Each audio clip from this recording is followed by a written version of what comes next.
সম্মানিত উপস্থিতি, আসসালামু আলাইকুম। আমরা নওপাড়া গ্রাম থেকে তেঁতুলবাড়ি বাজারে আসলাম।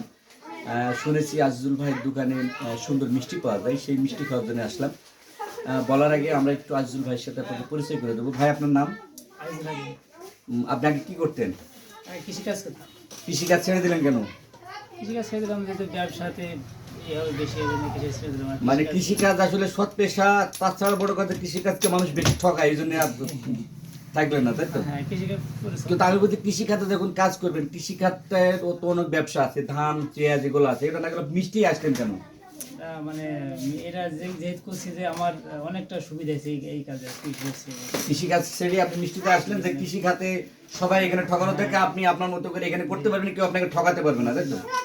বাংলাদেশের প্রত্যেকটা কৃষককে আসলে সবাই, আমরা যারা আছি সবাই, আপনি যদি বলেন এমপি মন্ত্রী, আপনি যদি সচিব বলেন, যেগুলো আছে তারা সবাই ঠকানোর চেষ্টা করে। আপনাদের প্রতি একটু অনুরোধ থাকবে, আপনারা আজিজুল ভাই এই দোকানে আসবেন, এসে আমি নিজে একটা মিষ্টি খেলাম, মিষ্টি অনেক সুন্দর। আপনারা আসবেন, এখানে এসে মিষ্টি খাবেন, আপনারা এর স্বাদ উপভোগ করতে পারবেন। ভালো থাকবেন, মাদককে না বলবেন, মাদক থেকে দূরে থাকবেন।